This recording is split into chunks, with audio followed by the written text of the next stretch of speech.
Buenas noches amigos y bienvenidos a una nueva edición de Business Night Talks. Estamos en el Hyatt de San Isidro junto con Verónica Cifuentes, gerente general de SOI. Verónica, bienvenida y muchas gracias por compartir este momento con nosotros. Gracias a ustedes por la invitación.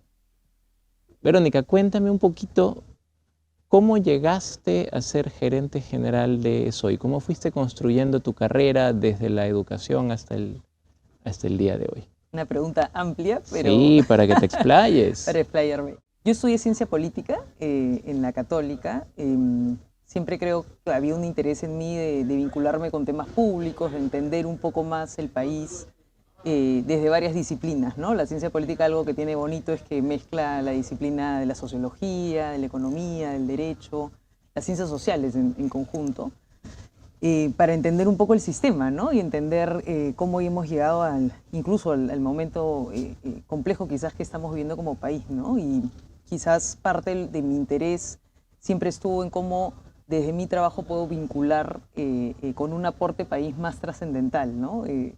Siempre he sido muy consciente de los privilegios, ¿no? Que tenemos algunos por haber nacido donde nacimos, por el acceso a la educación de calidad, etcétera, que creo que nos debería llevar en general, y es un sentimiento que comparto con muchas personas, de cómo eso lo devolvemos, ¿no? Y contribuimos a que haya una cancha más nivelada en el país. Entonces, estudié ciencia política, era una carrera muy nueva en ese momento en la Católica, de hecho fui la primera promoción de la carrera, con lo cual al momento de salir al mercado laboral era un poco complejo porque nadie sabía lo que hacía un politólogo, ¿no? Era como... y cuando estudiábamos uno tenía que elegir en qué, digamos, subespecialidad estaba, ¿no? Y una de ellas era gestión pública, recuerdo, relaciones internacionales, para aquellos que querían más un tema de diplomacia o más vínculo desde las relaciones internacionales, exteriores. Había también política comparada, que era para aquellos que querían tener una vida un poco más académica, y había una línea que tenía que ver con comunicaciones, ¿no? Y recuerdo que fue lo que a mí me interesó un poquito más. Yo venía previamente de haber hecho unos años en comunicaciones, pensé al inicio de mi vida que quería ser periodista, pero al final del día decidí que más iba mi vocación por la ciencia política.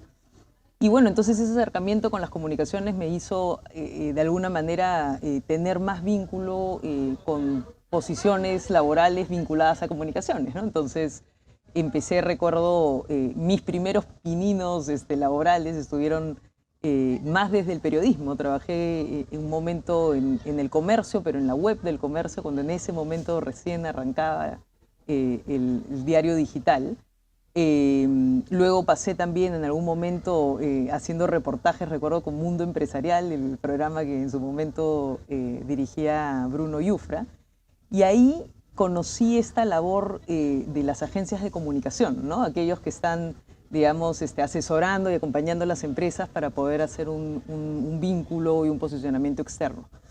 Y es así que cuando entro a trabajar apoyo comunicaciones, ¿no? Y la verdad es que ese trabajo fue para mí, marcó, digamos, de forma muy positiva mi formación, porque la mirada de digamos, del trabajo de comunicación desde el corporativo partía mucho de estrategia y de investigación detrás, ¿no? Cómo nos ven los públicos, entender los stakeholders, hacer mapeos, entender cómo la empresa se vincula de una manera distinta con los distintos, no solo stakeholders, en la sociedad en general, ¿no? Y esa experiencia fue súper bacán, ¿no? Yo siempre digo que fue como una escuelita, ¿no? Para mí. Claro. Pero poco a poco sentía yo pues que me volvía más corporativa, ¿no? Ese trabajo me llevó a saltar también a trabajar en Ferreiros, una empresa también, digamos, muy grande en el país, con mucho prestigio, con muchos años, ¿no?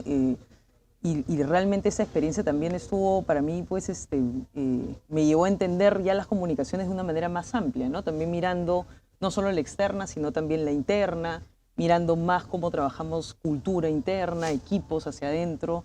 Empecé a vincularme a temas de talento, pero cada vez más desde la perspectiva corporativa, y creo que para mí ha sido muy, muy importante porque cada vez iba ganando una expertise que siempre me pregunté, ¿y cómo eso lo traslado algún momento a lo público, ¿no? Cuando yo volteaba y miraba quizás algunos amigos míos que habían estudiado conmigo la carrera, algunos ya estaban trabajando en el Estado y parte de lo que me contaban de cómo se gestionaban estos temas de comunicación o de cultura interna o de gestión del talento, pues era diametralmente diferente a lo que hacíamos en el sector privado, ¿no? Entonces, parte de lo que yo me preguntaba era, oye, ojalá que en algún momento tenga la oportunidad de este aprendizaje que he tenido en el privado, por supuesto salvando las distancias en los contextos públicos y del sector privado, poder trasladarlo también a la gestión pública, ¿no? Empecé a generar yo te diría bichito, interés, ¿no? De volver o de conectar nuevamente con aquello que había estudiado de formación, ¿no? Yo ya me había especializado para entonces en comunicaciones, ya estaba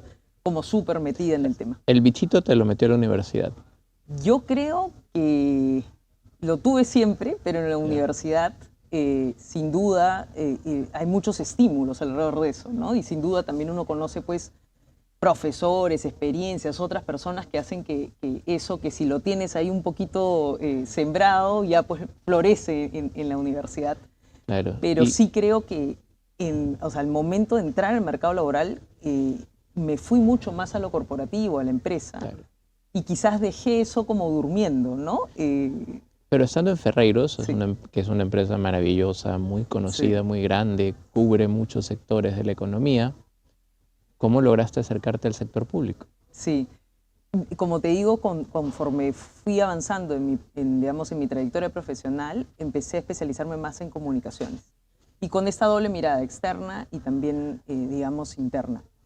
Y yo creo mucho en esto de que cuando uno tiene pues una intención muy fuerte y un deseo fuerte por supuesto con buenas intenciones, claro, ¿no?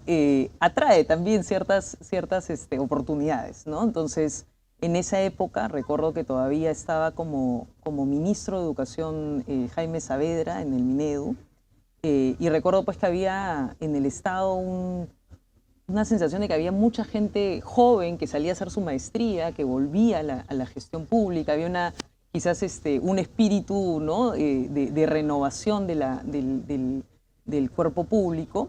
Y así empecé como a decir, oye, amigos que ya trabajan en el Estado, si se enteran de alguna oportunidad, pues cuéntenme, o incluso recuerdo haber conversado con varios, oye, ¿cómo hiciste tú para entrar al sector público? Claro. ¿Qué me recomiendas? Etcétera. Y así en el camino se abre una oportunidad de trabajar en el Ministerio de Educación, precisamente en la oficina de comunicaciones del Ministerio. Y parte de lo que yo me había preguntado a mí misma era, oye, ¿podré quizás este aprendizaje que he tenido en el sector privado trasladarlo? Ya había hablado con varios, recuerdo, amigos que trabajaban en otros sectores, en otros ministerios, incluso en PCM, y me explicaban cómo funcionaba la gestión de comunicaciones en el sector público, ¿no? ¿Qué año era este? Esto estamos hablando del 2016. Justo ya había entrado como presidente Pedro Pablo Kuczynski. Y bueno, se abre esta oportunidad y claro, era un cambio radical realmente, ¿no? Primero, nunca había trabajado en el sector público. Segundo, sabes pues que en el sector público las condiciones, digamos, de estabilidad y incluso, ¿no? Uno en el sector privado hay pues una serie de beneficios laborales que digamos, no tienen un paralelo para servidores públicos, ¿no? Entonces, sí significaba un cambio relevante en las condiciones, sí significaba también pues dejar, como bien decías tú, una empresa en la que había pues una línea de carrera, había mucha satisfacción y muchas ganas de ayudar. Yo siempre decía, no es que no me guste lo que hago, lo que pasa es que siento que puedo hacer más por el país, ¿no? Y quizás necesito, para hacer más por el país, pasar a la gestión pública y probar y ver si es que ese es un espacio donde finalmente puedo, digamos, sentir que mi propósito se plasma, ¿no? Entonces, recuerdo clarísimo una conversación con el que en ese momento era el gerente de recursos humanos de Ferreyros, que para entonces, no sé si recuerdas, Ferreyros crea una holding que se llama Ferreycorp, ¿no? Entonces yo paso a trabajar también a la holding y con esta persona que tenía un montón de tiempo en la corporación y a quien yo también admiraba muchísimo y respetaba muchísimo su opinión. Parte de lo que me dijo fue en su momento, oye, piénsalo bien, ¿no? Porque irte al Estado, tú sabes que es volátil, de repente vas a dejar pues una posición en la que más bien vas a tener una línea de carrera súper positiva y piénsatelo, ¿no? No vaya a ser un paso arriesgado. Y bueno, efectivamente yo sí creo que fue un paso arriesgado, pero sentí que ese era el momento para mí, ¿no? O sea, si no lo hacía en ese momento, que digamos no había familia de por medio, no había hijos, podía darme dar ese paso, decía, bueno, ¿en qué momento si no lo hago ahora, ¿no? Y además, ya cuando uno siente un llamado, es difícil decirle que no. Claro. Y Mariela García, que es la gerente general de Ferreycorp, y en ese momento era alguien que además que también admiraba muchísimo, o admiro muchísimo, parte de lo que me dijo es, oye, si esto es relevante para ti, anda, prueba, ¿no? Y bueno, veremos luego si la vida nos vuelve a encontrar, ¿no? Pero anda y prueba si esto es relevante para ti y anda a hacer tu servicio, ¿no? Era un poco ese espíritu. Entonces, el tiempo que estuve en el ministerio para mí fue también un tiempo muy desafiante porque fue un contexto país complejo, ¿no? Pero creo que para mí, yo creo que una experiencia que no la volvería a vivir, ¿no? ¿Cuánto tiempo estuviste? Estuve un año, que cuando uno está en el Estado siente que son 3. Son años perro. Años perro, porque además en esa época pues vivimos varias crisis. Yo entré en el momento que Saavedra era un ministro y estuve, digamos, él fue ministro creo que 3 meses más, vino la primera crisis, ¿no? Que él sale, y luego me quedo cuando Marilu Martens fue ministra y asumió. Y ese tiempo, no sé si recuerdas, ¿no? Y era 2017, el fenómeno del niño, que también fue muy duro. Tuvimos también la huelga docente, que también fue muy compleja, ¿no? Entonces, fue un tiempo, y además la crisis generalizada política que ya vivimos desde entonces, ¿no? Pero fue un tiempo que me permitió darme cuenta de muchas cosas de adentro del país y de la propia gestión pública, que a veces si no estás adentro no entendemos tanto, ¿no?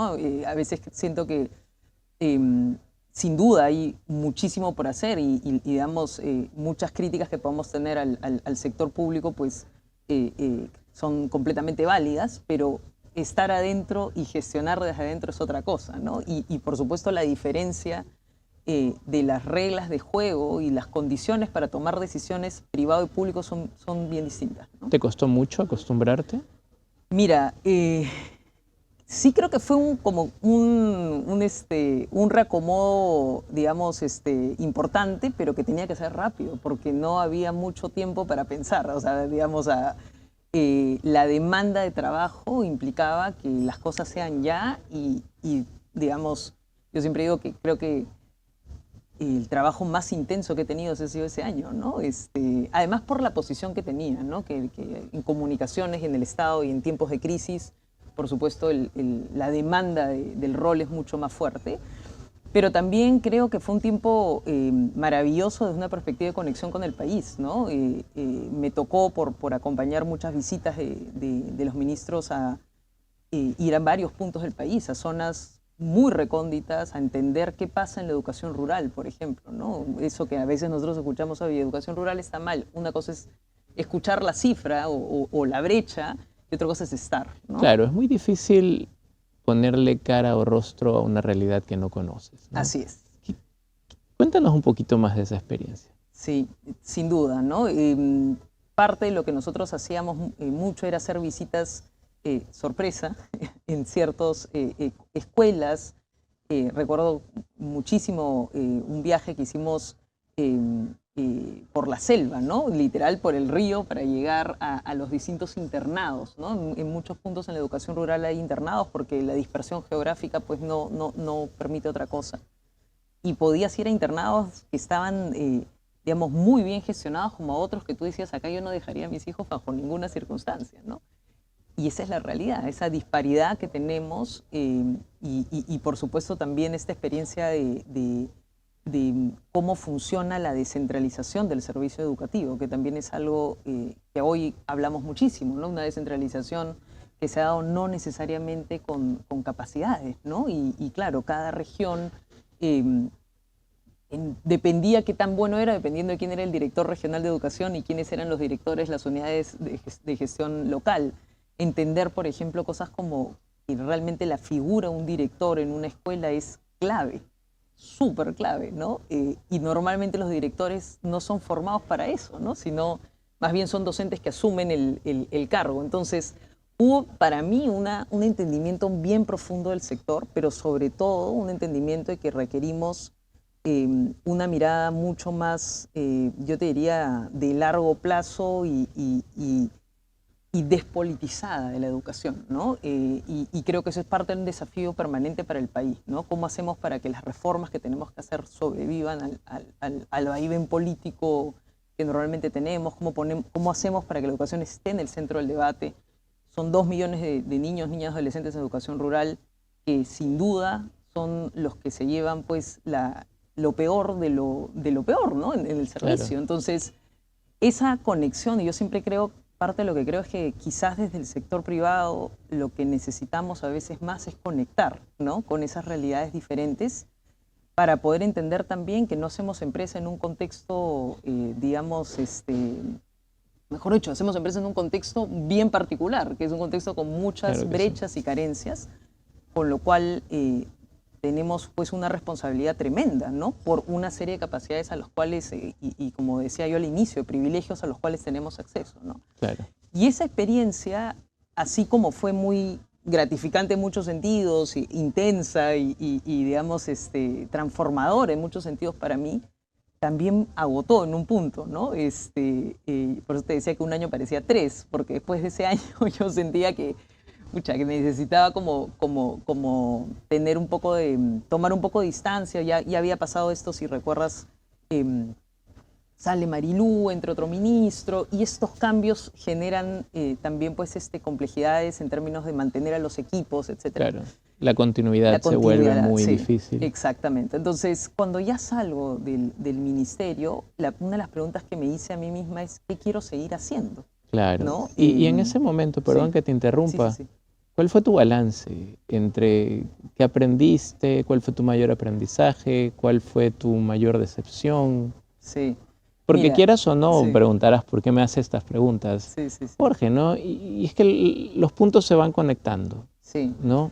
Mira, yo creo que aprendizajes desde varios sentidos, ¿no? Desde un sentido, como te decía, digamos, aprendizaje de la realidad del país y del entendimiento de cómo funciona la administración pública en sus distintos niveles. Aprendizaje del sector, por supuesto, ¿no? Educación, que creo que, digamos, es clave que nos vinculemos muchísimo más, independientemente del sector o de la empresa en la que estemos. Pero también aprendizaje a título individual, ¿no?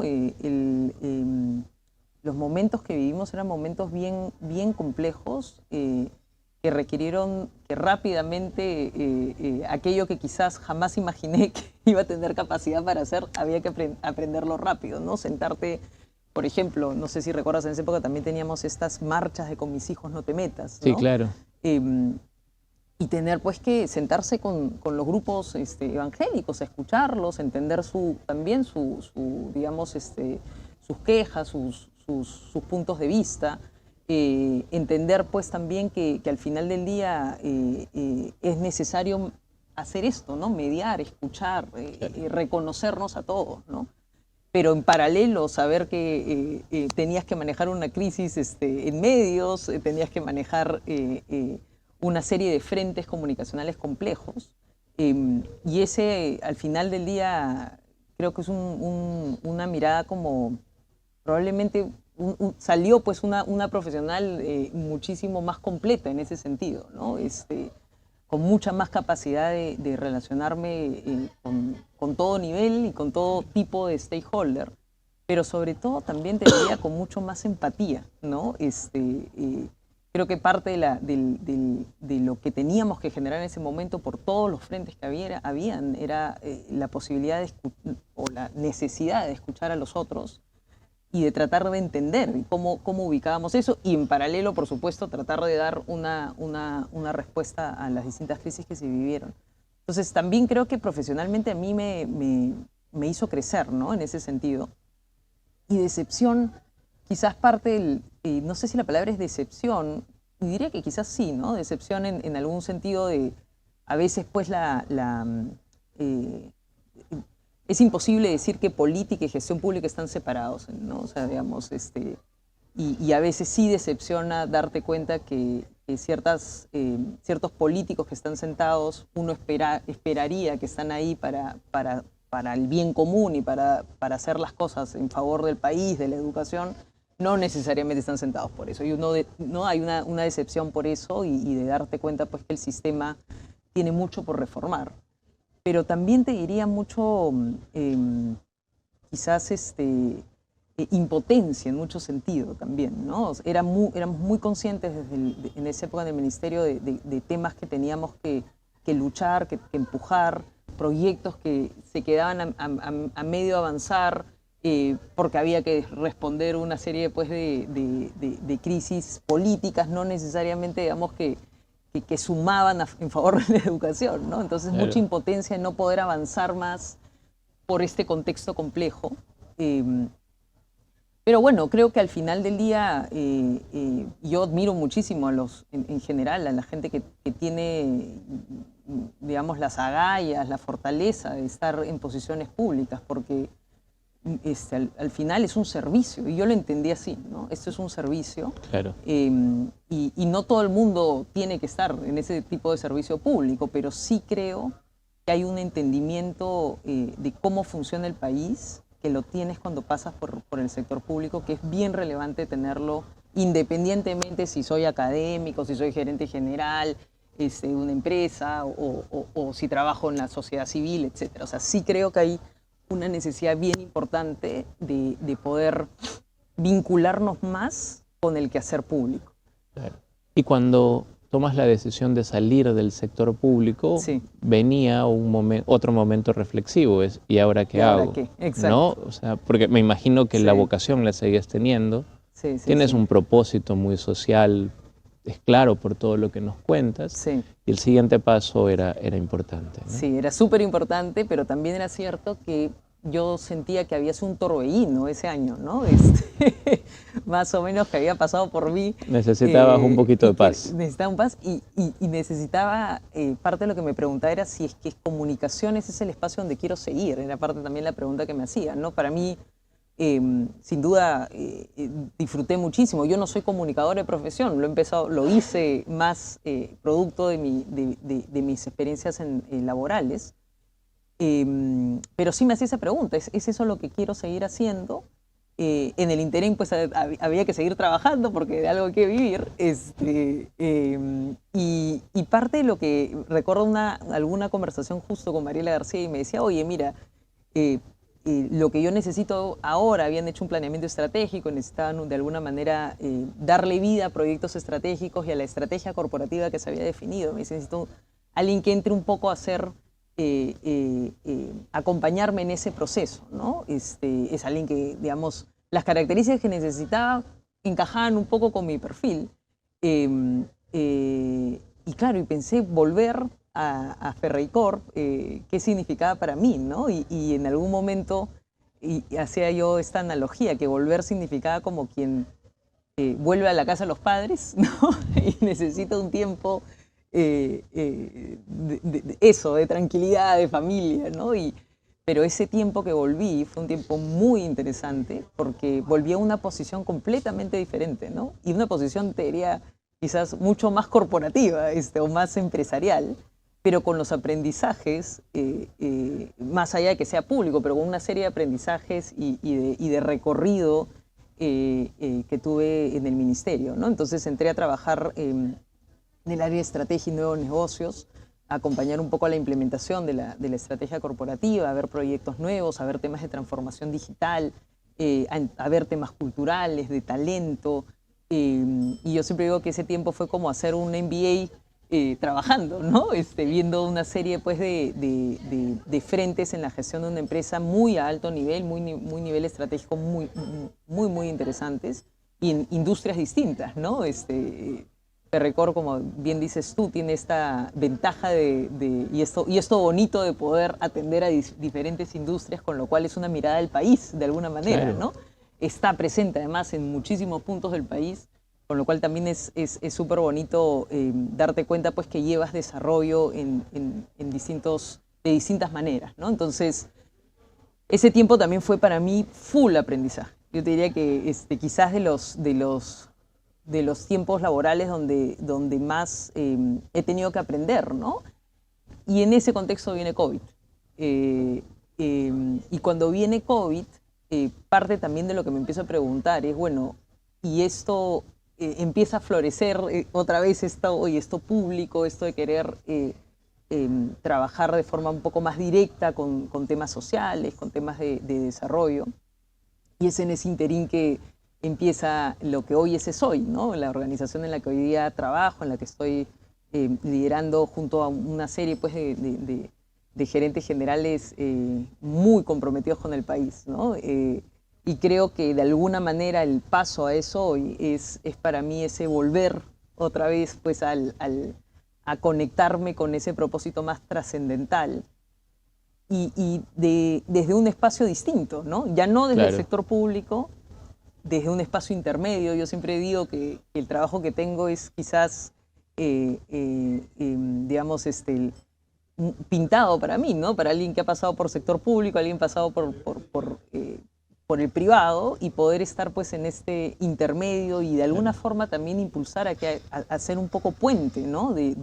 De conexión entre estos dos mundos, ¿no? Tú entiendes muy bien el conjunto intersección, ¿no? Y el lenguaje que prima en cada lado, en cada extremo, ¿no?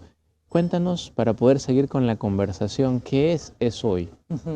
ESOY es un movimiento de personas que ocupan cargos de liderazgo en el sector privado, básicamente gerentes generales o presidentes de compañía, que te diría comparten un propósito común de poder aportar al país de forma muy personal, pero también colectiva, y aportar a tratar de construir pues, un país más inclusivo, más próspero, más sostenible, que es lo que todos quisiésemos para el Perú. Claro. ESOY nace en un contexto complejo, en pandemia, ¿no?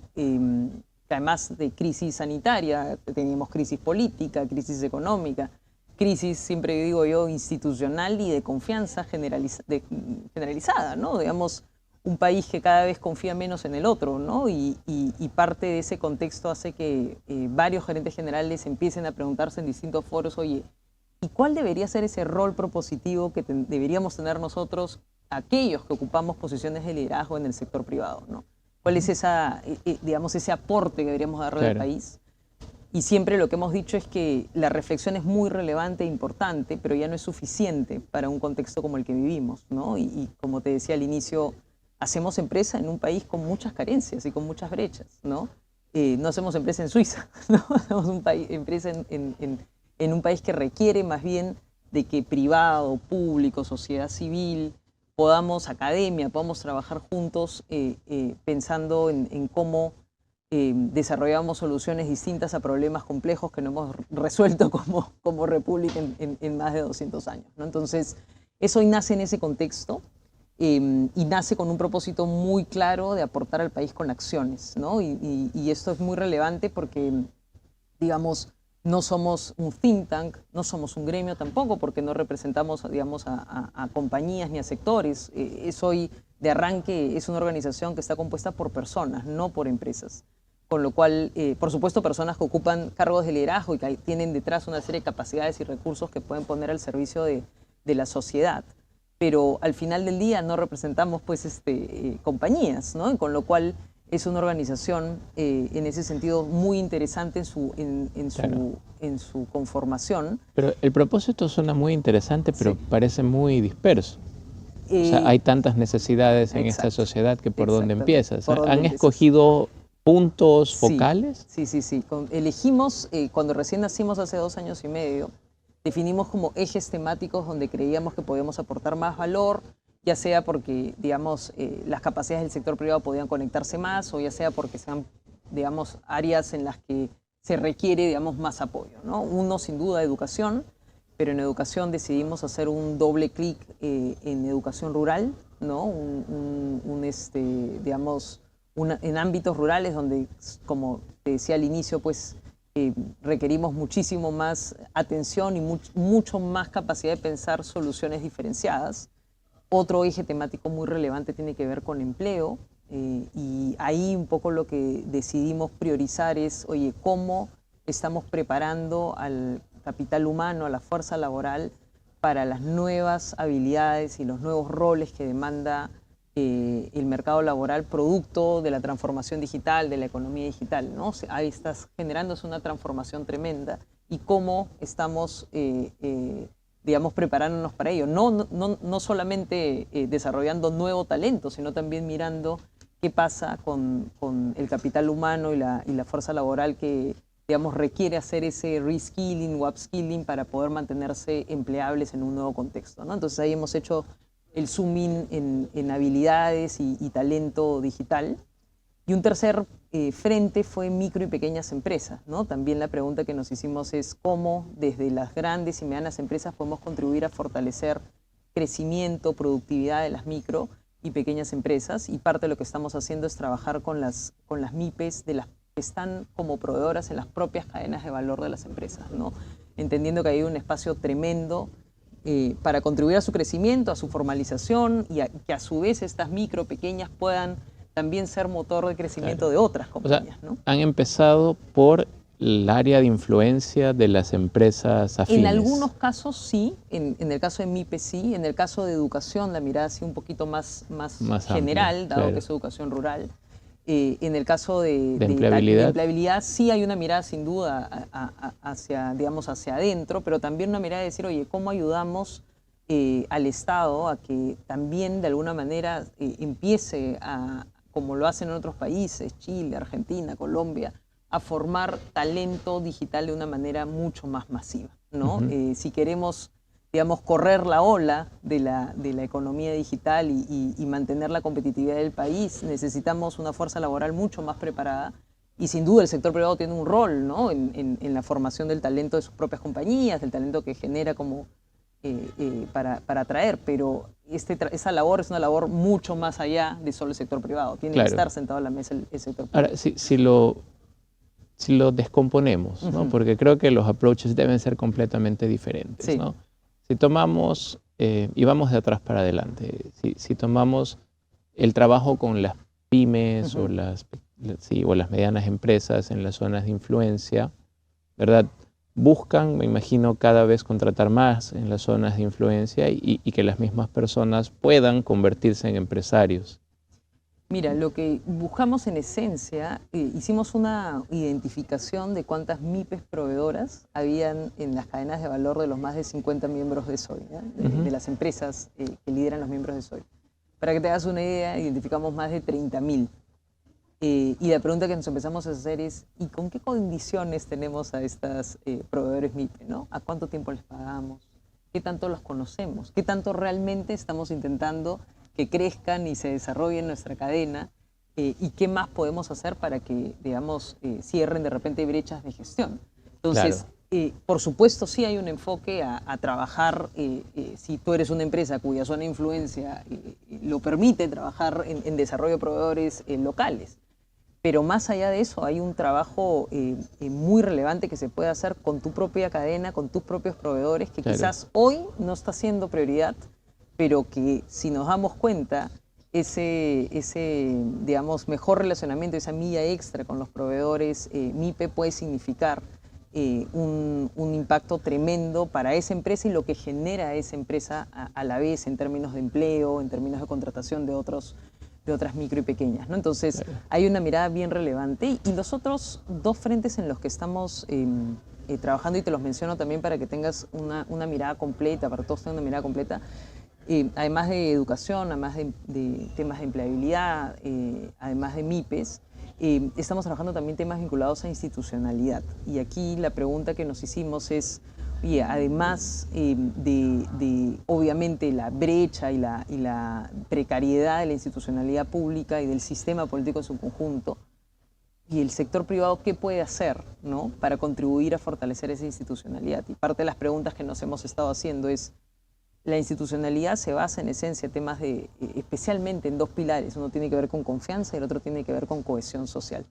Y la pregunta que nos hacíamos es, desde las empresas, desde los gremios, organizaciones empresariales, asociaciones empresariales, ¿estamos contribuyendo a generar confianza y cohesión social? ¿O más bien estamos haciéndolo al revés? Especialmente en un contexto complejo y polarizado como vive el país, ¿no? Entonces, ¿qué implica construir confianza, ¿no? ¿Cómo me vinculo desde la empresa, cómo me vinculo desde los gremios, etcétera, con la sociedad? Y hemos empezado a generar estas como preguntas muy profundas para generar pues desde el sector privado una mirada más amplia, ¿no? Verónica, y más allá de lo reflexivo, ¿cómo lo empiezan a tangibilizar en dos extremos que parecen totalmente diferentes, ¿no?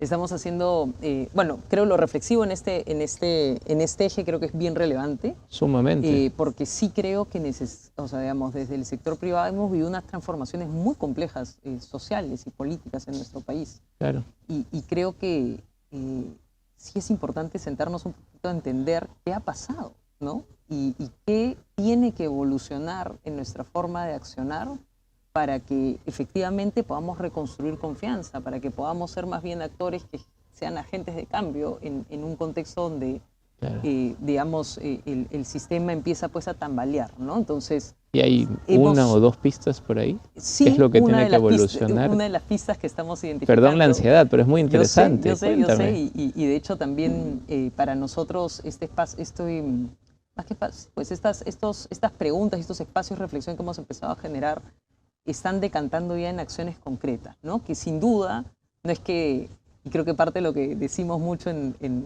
eso hoy es que a veces la ansiedad que hay en el sector privado, y yo lo vivo porque mi día a día es con muchos gerentes generales de, oye, acciona, mañana, haz, ¿no? Tenemos esto muy de saltar rápido al hacer, que está muy bien y que suma, pero en otros, en temas más complejos y profundos como esto, lo que estamos hablando, el slow thinking también es importante y el slow action, porque por, digamos, apurar a veces podemos quizás ir por un camino que no necesariamente es, ¿no? Y parte de las cosas que están saliendo como muy claras es la necesidad de activar ciertas habilidades y músculos en los líderes empresariales, especialmente aquellos que están sentados en posiciones de liderazgo en el sistema gremial, ¿no? En las asociaciones empresariales o sentados como gerentes generales, para empezar a escuchar a voces diferentes y actores distintos. Creo que parte de lo que a veces sucede es que solamente nos hablamos y nos escuchamos entre nosotros, ¿no? Que está bien, pero que para entender esta complejidad del país sí se requiere tener puntos de encuentro con actores que quizás piensan bastante diferente a como lo pensamos nosotros, para poder entender puntos de vista y para, ojalá, sobre eso poder identificar puntos en común, puntos en la agenda, una agenda mínima en la que podamos mirar hacia adelante. De hecho, ahorita, en un par de semanas, estamos trayendo al Perú una experiencia de Colombia, el grupo de diálogo de minería en Colombia, que han logrado lo improbable, sentar en una misma mesa y llegar a consensos para el desarrollo de la minería en Colombia, donde están líderes de comunidades indígenas, empresarios y sociedad civil, ¿no? Y esto es un espacio, digamos, que es un ejemplo de lo que quizás deberíamos empezar a empujar acá, ¿no? Cómo empezamos a dar estos pasos de escucharnos. Y para escucharnos tenemos que estar listos para eso, ¿no? No es tan simple. Estamos acostumbrados quizás a escuchar a pares y no necesariamente a personas que piensan diciendo. Entonces, hay una línea que estamos empezando a trabajar, metodologías que también estamos conociendo en Chile. También hemos conocido una metodología muy interesante de cómo empezar a generar, yo digo, a ejercitar el músculo de la escucha, del diálogo, de la mediación. Entonces creo que es parte de lo que tenemos que empezar digamos, a desarrollar todos en el sector privado, y también a mirar, oye, ¿y qué cambios tienen que suceder en cómo gestiono mi gremio, por ejemplo, ¿no? Claro. ¿Qué tengo que empezar a hacer distinto desde mi empresa? Uno, el elemento muy relevante que levantamos no hace mucho es, tú sabes, pues en el Perú hay gremios sectoriales, ¿no? Y también hay cámaras de comercio en cada una de las regiones del país. Uh-huh. Una cosa que hicimos fue preguntarle a los miembros de ESOI en qué gremios participas tú, tu empresa o la gente de tu empresa, y ese listado y ese mapeo nos votó que pues te diría 95% participa en gremios solamente en Lima, ¿no? Entonces, a pesar de que las operaciones están descentralizadas. Entonces, parte de la pregunta que nos hacíamos es, ¿y por qué? ¿No? ¿Por qué no estamos siendo actores mucho más, no solamente empresariales, sino también sociales, en las regiones en donde tenemos operaciones o donde tenemos nuestras inversiones? ¿Por qué no estamos siendo mucho más activos en pensar cómo contribuimos al desarrollo de las regiones donde estamos, ¿no? Entonces, y eso pasa por vincularse otra vez, ¿no? Entonces, Claro. parte de lo que estamos haciendo ahorita es pensar pues cómo impulsamos mayor participación en el sistema en su conjunto. Y aquí te estoy hablando del mismo sistema empresarial, ¿no? Las cámaras de comercio u otros gremios con foco local, ¿no? Verónica, recuerdo un experimento social, el cual leí en alguna ocasión, donde juntaban a personas totalmente dispersas en edad, en raza, en género, en todo lo que tú quieras. Y luego de un montón de preguntas que les hacían, resultan que todos coincidían en más del 90 y tantos % de las aspiraciones, de las cosas. Pero lastimosamente ese 5% los alejaba. Así es. ¿No? Supongo que eso se debe de, esa regla se debe de respetar acá también. ¿Qué tan fácil es poner de acuerdo a las personas en los puntos que sí deben de compartir? Exacto. ¿No? Antes de querer resolver aquellos otros que los distancian. 100% contigo. Y creo que lo que requerimos para eso es empezar a generar encuentros entre diferentes. Creo que eso, y más con, digamos, el último tiempo que hemos tenido, que, digamos, hemos polarizado tremendamente como sociedad, hace pues que ya, si tú piensas un poquito diferente como yo políticamente o digamos, en algún punto complejo, yo ya te anulo, ya ni te miro y ni hablo contigo. Entonces, ¿cómo saltamos eso? ¿No? Sí creo, y es parte del mensaje que estamos llevando, sí creo que desde el sector privado tenemos un rol ahí, ¿no? Y por eso te hablaba al inicio de generar confianza, de generar cohesión social. Y eso pasa porque hay una persona que tiene que dar ese paso para que quizás el otro baje la guardia y quiera también darlo. Y contándote también del último eje rapidito, también para que tengas una visión completa, parte también de lo que sucede cuando creamos eso, y es, oye, ¿cómo empujamos más espacios de colaboración con el Estado? Pero especialmente colaboración donde podamos de alguna manera contribuir a fortalecer capacidades de gestión de cara a mejores servicios al ciudadano.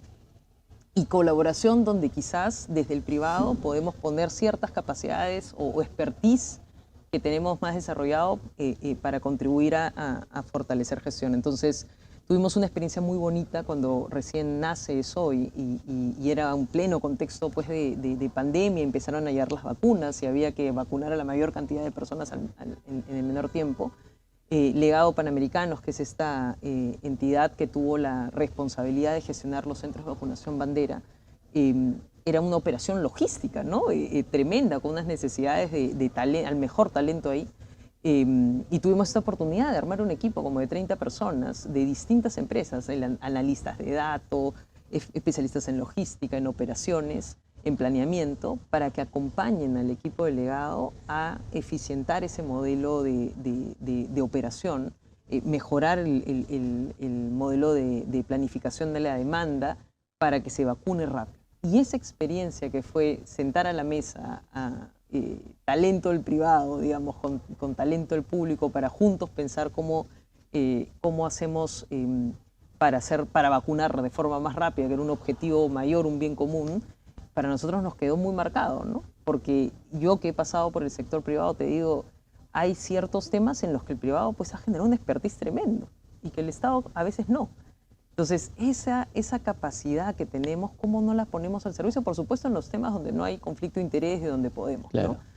Un poquito así estamos tratando también de hacer, tomando ese ejemplo hoy con INDECI, ¿no? Sabemos que el fenómeno del niño se viene, que es inminente, y la pregunta es cómo estamos preparándonos para dar respuesta a una situación de emergencia como la que probablemente se venga a partir de noviembre, ¿no? Entonces, hay muchas necesidades de hacer una buena planificación logística y cómo ayudamos, ¿no? Cómo ayudamos a INDECI, al Estado, a poder estar listos en ese frente. Pero por supuesto este tema de colaboración público-privada es complejo cuando tienes un contexto político movido, ¿no? Eso somos súper conscientes. y la cosa, pues siempre digo yo, es encontrar del otro lado a un funcionario que tenga la apertura para poder pues entablar ese vínculo que permita tener una colaboración por el bien del país, ¿no? Definitivamente es una ciencia y un arte encontrar esos puntos de encuentro. Sí. Verónica, lastimosamente el tiempo siempre termina siendo nuestro peor enemigo en este tipo de foros, en estas conversaciones tan interesantes. Creo que toda la audiencia coincide en que no puede ser una empresa o un empresario exitoso en una sociedad que no lo es. No vas a ser nunca sostenible de esa manera.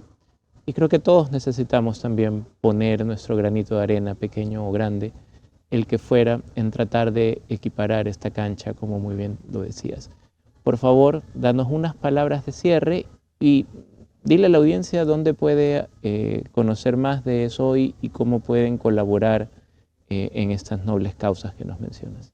Muchísimas gracias. Bueno, mi mensaje creo que a todas y a todos que nos ven, independientemente de la posición que ocupan, si eres gerente general o tienes otra posición en el sector privado o, digamos, en organizaciones civiles, creo que el foco y lo que me encantaría transmitir es esta importancia de vincularnos con lo público, ¿no? De darnos cuenta pues, de cómo podemos dar ese granito de arena adicional para poder aportar al país. Hay muchas maneras, creo que cada uno puede encontrarlo desde la compañía en la que está, desde las posiciones en las que ocupan, pero creo que si no nos vinculamos de forma activa y activamos esta ciudadanía que al final del día, antes que empresarios, antes que ejecutivos, somos ciudadanos. Y si eso no se activa, no vamos a poder mirar hacia adelante como país. Así que yo los invito a activar esa ciudadanía y por supuesto también a entrar a las redes de SOI, que nos pueden encontrar en Instagram, en LinkedIn y en la página web que es www.esoi.pe. Muchísimas gracias otra vez por el espacio, he disfrutado mucho de la conversación. Igualmente, Verónica, y definitivamente tenemos que repetirla. Buenísimo. Muchas gracias.